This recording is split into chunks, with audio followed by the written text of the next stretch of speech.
Hello everybody, welcome back to my channel. I am back with another chapter of class 11, the first chapter that I am taking of class 11, that is cell, the unit of life. I hope you all are doing good. So without wasting any time, I am going to start the chapter. As you people have studied cell from your like almost 8th class, you people come to know what is cell in biology. Okay, so what is cell? Cell is the basic fundamental unit of life, and our body is made up of this functional unit of life which is called cell.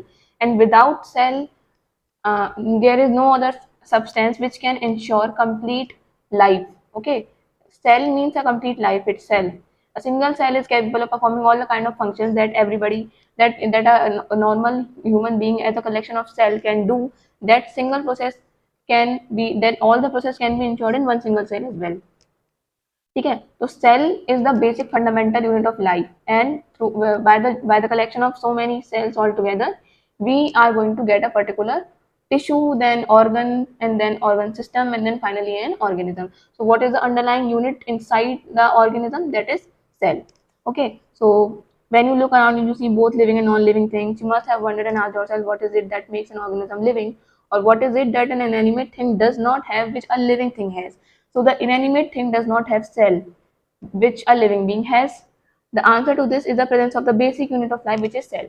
All organisms are composed of cells. Some are composed of a single cell, while they are called unicellular organisms, while others like us are composed of many cells and they are called multicellular organisms. Very easy difference. The ones which are made up of one single cell are unicellular organisms, example amoeba, paramecium, euglena, and the ones which are made up of so many cells are multicellular organisms like us. Okay, like plants and animals, even fungi. Fungi is also a loose composition of a tissue, so that is also a kind of multicellular organism. Now, what this cell is? ठीक है, unicellular organisms के पास क्या unicellular organism से हम क्या समझे कि उनके पास एक ही सेल है. ठीक है, और एक ही सेल है तो क्या मतलब है कि वो अगर उनको हमने ऑर्गेनिज्म बोला है, ठीक है, एक सेल होते हुए भी we have called them as organism. तो क्यों बोला जा रहा है ऐसा? Because they are capable of performing all the functions even after having just a single cell. ठीक है, जस्ट जो फंक्शंस हम करते हैं अपने लिए वही फंक्शंस वो भी करते हैं. फर्क सिर्फ इतना है कि हम हमारे पास कलेक्शन ऑफ सेल्स है, इनके पास सिर्फ एक सेल है. ठीक है, लेकिन ऑर्गेनिज्म हमने इनको फिर भी बोले क्योंकि वही सारे काम ये भी कर पा रहे हैं. So they are also capable of independent existence and performing the essential functions of life which we do. We also exist independently. We don't depend on host for our life cycle. We have our own body which functions its according to its requirements. We don't depend on any other organism for our requirements. Okay? And we are also able to perform the essential functions of life. And most important thing is that anything less than a complete structure of a cell does not ensure independent living or even life. ठीक है, cell is the basic fundamental structure. आप किसी organism को divide करते चले जाओगे तो आप पहले उसके ऑर्गेनिज्म पे आओगे. ऑर्गेनिज्म के बाद आप उसके ऑर्गन सिस्टम्स में उसको डिवाइड करोगे. फिर ऑर्गन सिस्टम्स को डिवाइड करने के बाद आप उसके ऑर्गन्स को डिवाइड करेंगे. ऑर्गन्स के अंदर घुसेंगे तो आपको टिश्यूज मिलेंगे और टिश्यूज के अंदर अल्टीमेटली आपको सेल मिलेंगे.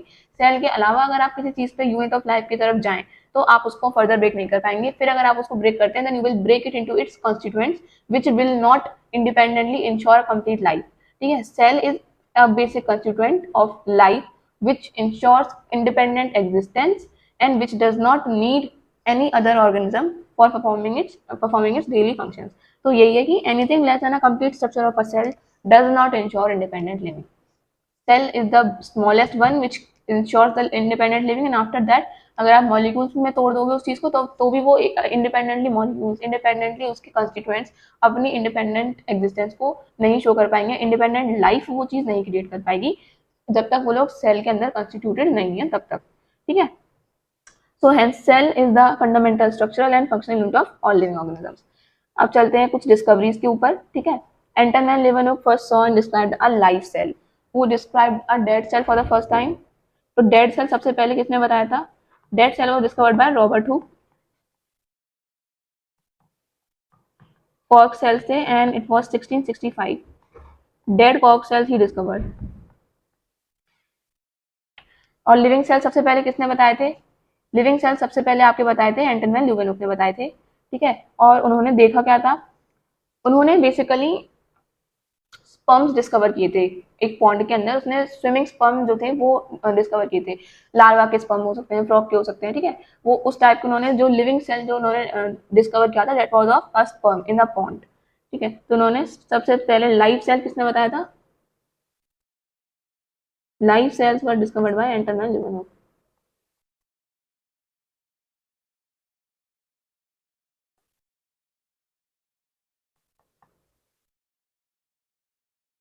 The invention of microscope and its improvement leading to the electron microscope revealed all the structural details of the cell.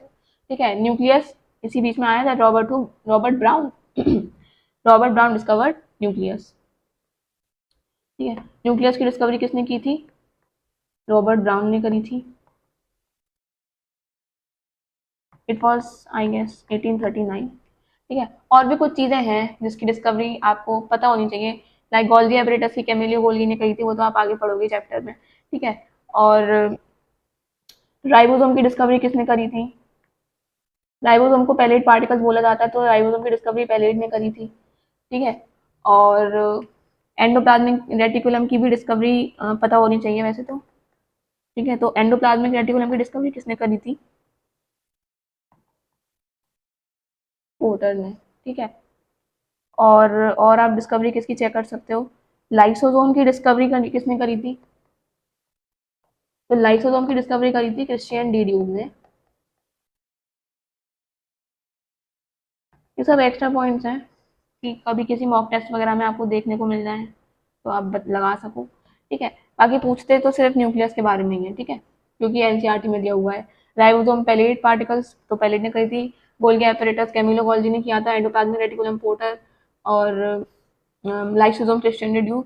बाकी एक माइटोकॉन्ड्रिया और रह जाता है, तो माइटोकॉन्ड्रिया का भी आप देख लो। माइटोकॉन्ड्रिया का भी ऐसा है कि माइटोकॉन्ड्रिया की डिस्कवरी किसी ने करी थी, लेकिन उसकी नेमिंग किसी और ने करी थी। ठीक है, सो माइटोकॉन्ड्रिया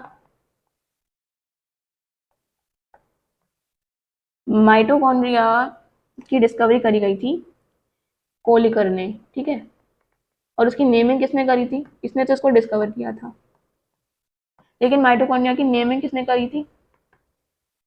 नेमिंग की थी बेंडा ने। ठीक है, it was named by Benda and it was discovered by Kolliker. ठीक है, तो ये कुछ डिस्कवरीज थी। अब चलते हैं सेल थ्योरी के ऊपर। In 1838, Matthias Lieden, a German botanist, examined a large number of plants and observed that all plants are composed of different kinds of cells which form the tissues of the plant. अब देखो, जो जहां से question फंसते हैं, ठीक है, वैसे तो it is just a simple statement, आप याद कर सकते हो, लेकिन बहुत ही अच्छे और कंफ्यूजिंग क्वेश्चन यहाँ से तब बनते हैं जब वो क्वेश्चन पूछ ले कि मैथियस लीडन का क्या कंट्रीब्यूशन था एंड थ्योडर श्वान का क्या कंट्रीब्यूशन था।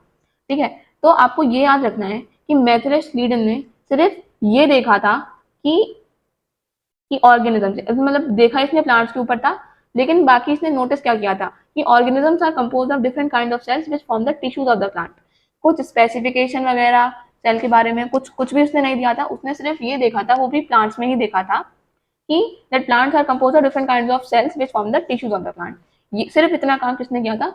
मैथियस लीडन ने किया था। And who was he was a German botanist. ठीक है, असर्शन रीजन में आपसे पता है कैसे भी क्वेश्चन पूछेगा, ऐसे बोल देगा कि मैथियस लीडन अ ब्रिटिश जूलॉजिस्ट, जो कि थर्ड श्वान का पार्ट है, वो आपको यहाँ पर इंटरचेंज कर देगा। Matthias Leyden as British zoologist examined a large number of plants and observed that all plants are composed of different kinds of cells which form the tissues of the plant। अब ये statement आपको अगर ऐसे याद होगा तो आप इसको लगा दूंगी कि दिस स्टेटमेंट इज करेक्ट। ठीक है, लेकिन आपको इसमें हर चीज का ध्यान रखना है। आपको मैथियस लीडन का ईयर ध्यान रखना है, मैथियस लीडन था कौन, जर्मन बॉटनिस्ट था, ये याद रखना है, और मैथियस लीडन ने किया क्या था। He simply examined a large number of plants. ठीक है, बॉटनिस्ट था तो प्लांट्स ही ऑब्जर्व करे, और उसमें भी उसने सिर्फ क्या देखा कि बस सेल्स देखे कि सेल्स का बना हुआ है कोई ऑर्गेनिज्म। ठीक है, सिर्फ इतना काम किया था मैथियस लीडन ने। अब चलते हैं थ्योडर श्वान के ऊपर। At about the same time Theodor Schwann, a British zoologist, year याद रख लीजिएगा, studied different types of animal cells। ठीक है, and reported that cells had a thin outer layer which is today known as the cell membrane or plasma membrane।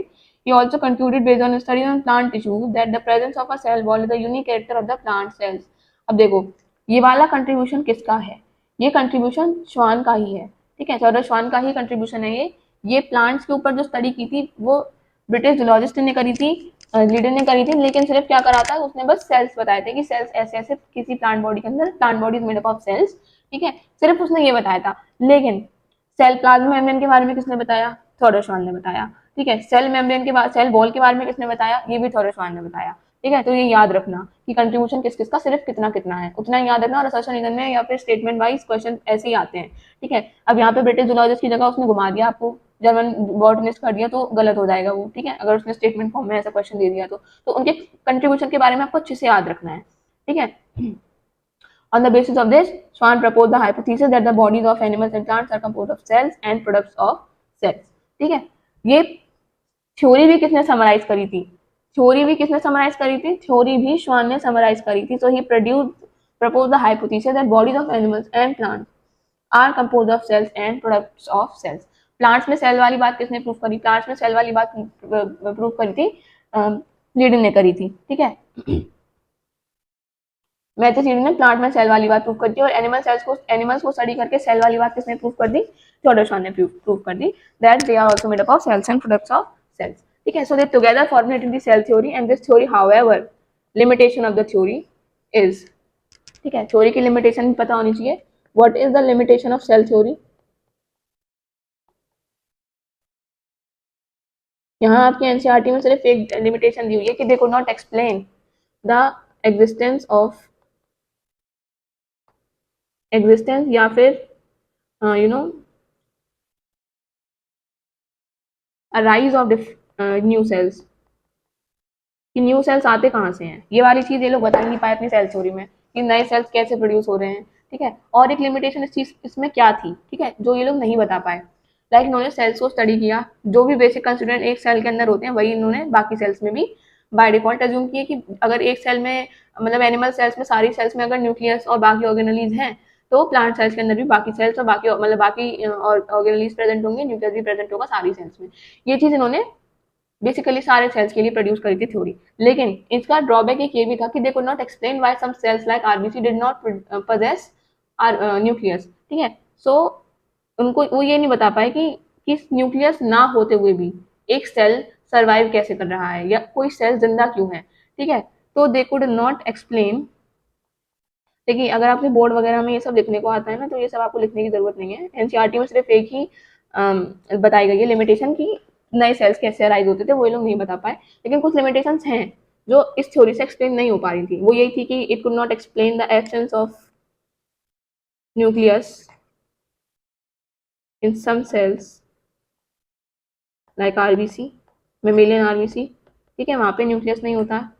देखो, mammalian RBC में nucleus नहीं होता, amphibian RBC में होता है. Like frog के ब्लड में आरबीसी जो है वहाँ पर न्यूक्लियस प्रेजेंट है. तो आरबीसी भी तो न्यूक्लियस वहाँ पे एब्सेंट था. It was absent in mammalian RBC. ठीक है, एक लिमिटेशन तो ये. और दूसरी लिमिटेशन ये कि ये acellular organisms like virus का एग्जिस्टेंस डिफाइन नहीं कर पाए. ठीक है, acellular virus were not explained by this theory. जो मेन लिमिटेशन पॉइंट आउट करी जाती है वो यही करी जाती है कि नए सेल्स कहाँ से राइज हो रहे थे वो ये लोग नहीं बता पा रहे थे. बाकी लिमिटेशंस कुछ थी, वो ये थी. ठीक है, तो आप ये याद रखना. ठीक है, how new cells were formed. So Rudolf Virchow 1855 first explained that cells divided and new cells are formed from the pre-existing cells, that is omnicellular E cellula. He modified the hypothesis of Sneddon and Schwann to get the cell theory and a final shape. So now cell theory is understood as all living organisms are composed of cells and the product of cells and all cells arise from pre-existing cells. एक limitation को इसने यहाँ पे खत्म कर दिया.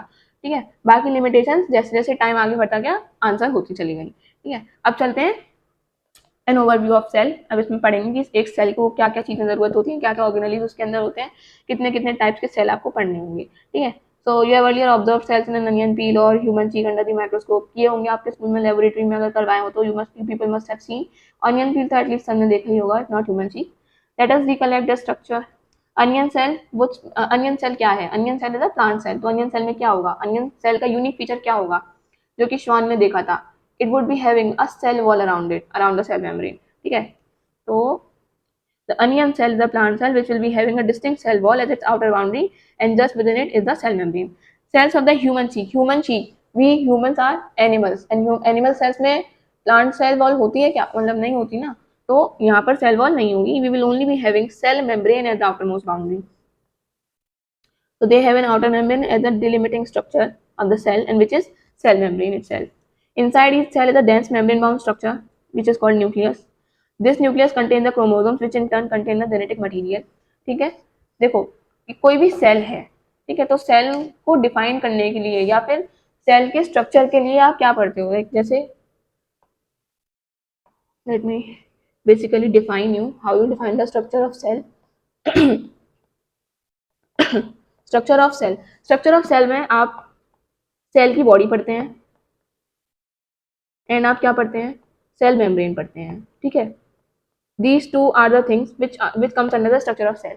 Cell structure में क्या, cell body and cell membrane. अब सेल बॉडी के क्या क्या पार्ट्स होते हैं, सेल बॉडी के पार्ट्स होते हैं न्यूक्लियस एंड साइटोप्लाज्म, ठीक है। इन दो चीजों, अभी देखो इन सिर्फ इन्हीं चीजों को क्यों पार्ट्स माना गया, क्या organelles are not a part of cell, तो इसलिए क्योंकि देखो nucleus and cytoplasm are the most basic requirements of a cell. Most basic structure जो बिल्कुल एकदम ड्राफ्ट स्ट्रक्चर होता है सेल का, वो इन दोनों से बनता है, न्यूक्लियस एंड साइटोप्लाज्म, ठीक है। The cell can survive with these two structures, okay. इनके बिना भी, मतलब इन दोनों के साथ सिर्फ अकेला सेल सर्वाइव कर सकता है, ठीक है, एंड अ सेल मेम्ब्रेन। लेकिन बाकी जो ऑर्गेनलीज आते हैं वो फर्दर डेवलपमेंट के स्टेजेस में आते हैं, लाइक मोस्ट, लाइक आप यूनिसेलुलर ऑर्गेनिज्म की तरफ जाओगे, ठीक है, वहां पे न्यूक्लियोइड का रीजन भी डिफाइंड होता है, but still these organism survive, है ना। न्यूक्लियर रीजन होते हुए भी वो लोग सर्वाइव करते हैं। और अब जैसे अमीबा में जाओ, ठीक है, अमीबा में न्यूक्लियस होता है, हालांकि थोड़ा बहुत फूड वैक्यूल्स और थोड़े बहुत ऑर्गेनलीज वहां पर भी होते हैं, लेकिन फिर भी वो organelles they are a part of cytoplasm. The organelles which are present inside a cell, they are a part of cytoplasm, ठीक है। तो सेल स्ट्रक्चर ऑफ सेल में दो स्ट्रक्चर्स पढ़ते हैं, cell body and cell membrane. Cell membrane के क्या क्या, सेल बॉडी के क्या क्या पार्ट्स हैं, nucleus and cytoplasm, and organelles are a part of cytoplasm, ठीक है। और यही बताया गया है। तो न्यूक्लियस के अंदर क्या होता है, न्यूक्लियस के अंदर आपकी जेनेटिक मटेरियल होता है which is going to give rise to chromosomes and which are going to be distributed over the generations to continue the species. This nucleus contains the chromosome which in turn contain the genetic material. DNA, DNA. Cells that have membrane-bound nuclei are called eukaryotic, whereas the cells that lack a membrane-bound nucleus are called prokaryotic. Very simple definition. People would have been studying it since ages. ठीक है, जिनके पास membrane होती है they are called eukaryote, membrane bound nucleus होता है, they are called eukaryotic, while the others which do not have nuclear membrane are prokaryotes. Prokaryote के example Monera, ठीक है, example of prokaryotes is Monera. और eukaryotes में फिर आपके Protestants आ जाते हैं, ठीक है, फंजाई आ जाती है, एनिमल्स, प्लांट्स, ठीक है। कुछ प्रिमिटिव प्रोटेस्टेंट्स होते हैं जिनके पास न्यूक्लियर मेम्ब्रेन नहीं होती है, लेकिन मोनेरा के पास, Monera is the kingdom which is exclusively prokaryotic, ठीक है। In both prokaryotic and eukaryotic cells, a semi-fluid matrix called cytoplasm occupies the volume of the cell. Okay, the cytoplasm is the main arena of cellular activities in both the plant and animal cells. Statement question: cytoplasm is the main arena of cellular activities in both the plants and animal cells because it is the space, or it is that matrix where all the cellular reactions or the metabolic reactions take place. So it is the main arena or main space for the cellular activities which support the life. ठीक है, both plant animal सबके cells में सिर्फ cytoplasm is the space, मतलब not सिर्फ cytoplasm but cytoplasm is the main space where all the life processes, metabolic reactions for a particular cell take place. Various chemical reactions occur in it to keep the cell in the living state. Living state का मतलब तो आपको पता ही होगा कि क्या होता है। लिविंग स्टेट मतलब कि कोई भी चीज इक्विलिब्रियम में नहीं है, ठीक है। अगर कोई चीज इक्विलिब्रियम में है तो क्या वहां पे रिएक्शंस होंगे, फिर तो कोई रिएक्शन ही नहीं होगा, ठीक है। तो फ्लक्स मेंटेन करने के लिए कोई चीज जा रही है, कोई चीज आ रही है, कोई चीज इधर कम है, कोई चीज उधर कम है, ठीक है, कोई चीज इधर ज्यादा है तो कोई चीज उधर कम है, उन चीजों को चलता रहना चाहिए so that they are maintain in a living state. अगर वो चीज दोनों जगह पे बैलेंस हो गई तो उनका एक्सचेंज नहीं होगा, और उनका एक्सचेंज नहीं होगा that means there will be a condition of equilibrium, and in the case of equilibrium we do not perform any kind of reaction, and if we do not perform any kind of reaction that means our cells stop working, and if the cells stop working that means the cells will be dead, ठीक है। There is no reaction, अब reaction हो ही नहीं रहा, कुछ reaction ही नहीं हो रहा, इक्विलिब्रियम की कंडीशन आ गई है, मतलब आप कोई काम नहीं होगा, the work is not being done, that means the body is not in its living state anymore, the body is now stop working, ठीक है। तो लिविंग स्टेट को मेंटेन करने के लिए जो भी रिएक्शन चलते हैं वो कहाँ चलते हैं, साइटोप्लाज्म के अंदर चलते हैं, ठीक है। सेमी फ्लूइड मैट्रिक्स है, ये याद रखिएगा, and it occupies the volume of cell. अब चलते हैं ऑर्गेनलीज के ऊपर, ठीक है। Besides the nucleus the eukaryotic cells have other membrane bound structures which are organelles like endoplasmic reticulum, Golgi complex, lysosome, mitochondria, microbodies, and vacuoles. Prokaryotic cells, while do not have such membrane-bound organelles. Prokaryotes के पास nucleus के अलावा और क्या होगा, उनके पास ribosome होगा which is also membraneless. तो उनके पास मेम्ब्रेन बाउंड ऑर्गेनेल्स तो वैसे भी प्रेजेंट नहीं होते, ठीक है। Now ribosomes are non membrane bound structure, पढ़ चुके हैं, found in all cells both eukaryotic as well as prokaryotes. तो ribosome is the common organelle for both. ठीक है, क्या पढ़ा राइबोसोम के बारे में? नॉन मेम्ब्रेन बाउंड है, ठीक है, present in both plants and animals.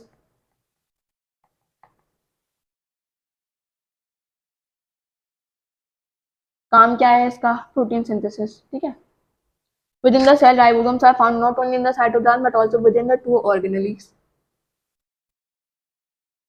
chloroplast and mitochondria, and also on rough endoplasmic reticulum। ठीक है, जैसे यूकैरियोटिक ऑर्गेनिज्म है, ठीक है, उसके पास क्लोरोप्लास्ट है और उसके पास माइटोकॉन्ड्रिया है। पहली चीज, अगर उसके पास क्लोरोप्लास्ट है तो वो कौन सा सेल होगा? वो प्लांट सेल होगा, एनिमल सेल नहीं होगा। ठीक है, क्लोरोप्लास्ट है तो वो प्लांट सेल है, और माइटोकॉन्ड्रिया तो खैर फिर दोनों में होता ही है, because it is producing the energy currency of cell which is ATP, और एनर्जी करेंसी के बिना तो सेल इंश्योर ही नहीं करेगा इंडिपेंडेंट लाइफ। ठीक है, तो mitochondria is present in both the cells. Chloroplast and mitochondria के अंदर भी राइबोसोम प्रेजेंट होते हैं, प्रिमिटिव टाइप के होते हैं, 70s ribosomes are present in them. And cytoplasm के अंदर, यूकैरियोट्स के साइटोप्लाज्म के अंदर कौन सा टाइप होता है राइबोसोम्स का? It is 80s।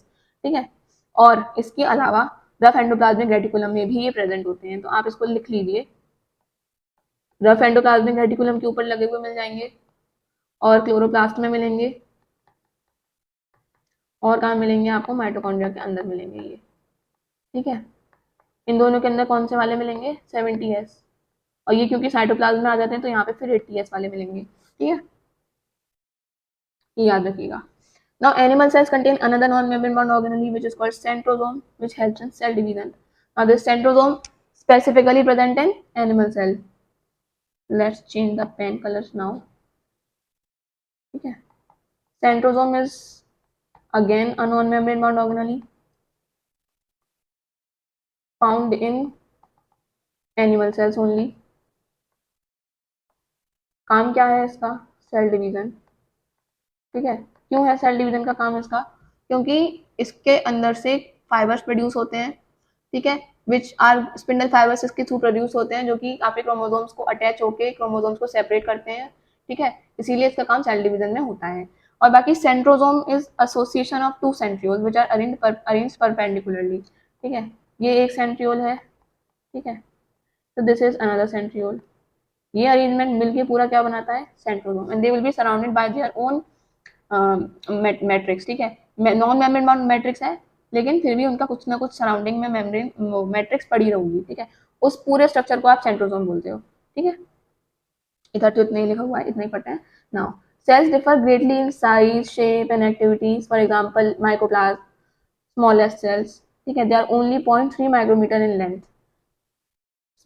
Smallest living cell कौन सा है? दैट इज माइकोप्लाज्मा, या फिर इसी को आप क्या बोलते हो? पीपीएलओ भी बोलते हो। ठीक है, प्लूरोनिमोना लाइक ऑर्गेनिज्म,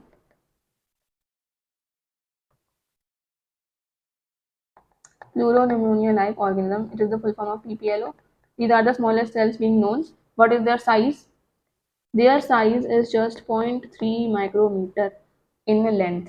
ठीक है, देखो ये डाटा एनसीईआरटी में अलग से नोट करते चले जाओ, जिससे कि जब आप रिवीजन करने आओ ना, तो रिवीजन करने के टाइम पे आपको अलग से ढूंढना ना पड़े, पूरी रीडिंग नहीं करनी पड़े। ठीक है, जो चीज़ अंडरलाइन करनी है वो चीज़ अंडरलाइन करो, और कोशिश ये करो कि अंडरलाइन में सिर्फ वही चीज़ करो जो आपको याद रखने में दिक्कत हो रही है। जो चीज़ समझने वाली है, प्रोसेस वाइज समझ रहे हो, उस चीज़ को अंडरलाइन करने की जरूरत नहीं है। यू रादर इधर make the notes of this, और जस्ट डोंट अंडरलाइन इट। अगर आपको समझ में आ गया then it's okay, but underline में वही चीज़ें करो जो आपको याद रखने में मुश्किल हो पाएंगी, और बाकी चीज़ों के साइड्स में नोट्स बनाते चले जाओ। ठीक है, तो पीपीएलओ के बारे में पढ़ लिया। बैक्टीरिया का साइज 3 से 5 माइक्रोमीटर तक हो सकता है।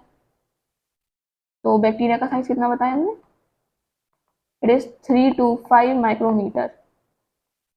Largest isolated single cell is the egg of an ostrich. ठीक है, लार्जेस्ट सेल, अब देखो, एक होता है largest cell which is our ostrich egg, और एक होता है लॉन्गेस्ट सेल।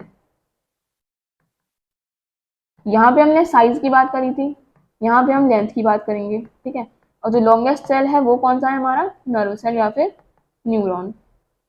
ठीक है, that is neuron. Among multicellular organisms, human red blood cells are about 7 micrometer in diameter.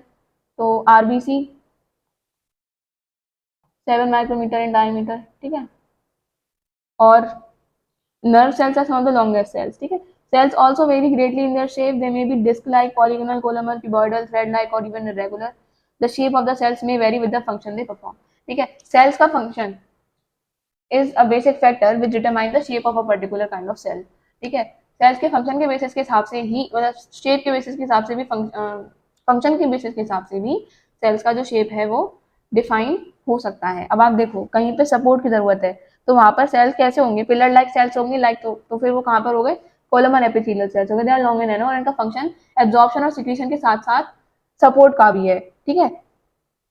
तो ये कोलमर सेल्स हो गए। White blood cells are the amoeboid cells, इनका शेप कैसा है, अमीबॉइड। रेड ब्लड सेल्स का शेप कैसा है, round and biconcave. Nerve cell branched and long, ठीक है। ट्रैकिड इलोंगेटेड होते हैं। Mesophyll cells are round and oval. देखो नर्व सेल का ब्रांच और इलोंगेटेड होने से, मतलब लॉन्ग होने से क्या फायदा हो सकता है कि इसको अपने इन प्रोसेसेस से, ठीक है, एक्सोनल प्रोसेसेस से क्या करना है, इनको कंट्रोल करना है। बाकी मतलब फंक्शंस को इनका डायरेक्ट कंट्रोल है। इंटेलेक्चुअल फंक्शंस, ठीक है। सिक्रीशन मतलब डायरेक्शनल, जो डायरेक्शन देने वाला काम है वो किसका है, प्रोसेसिंग का काम किसका है, न्यूरॉन्स का ही तो है। तो न्यूरॉन्स के को, अब ऐसा तो नहीं है ना कि मतलब बहुत सारे आप सेल्स बना सको, क्योंकि न्यूरॉन की प्रॉपर्टी क्या है, न्यूरॉन की प्रॉपर्टी यही है कि they do not divide after birth, ठीक है। न्यूरॉन बर्थ के टाइम आप बाद डिवाइड नहीं करते, तो न्यूरॉन्स की क्वांटिटी क्या है, लिमिटेड है।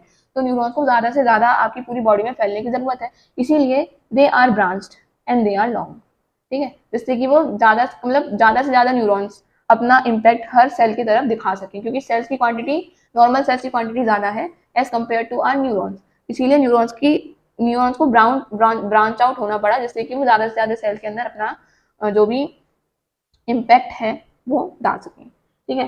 Coming on to prokaryotic sales,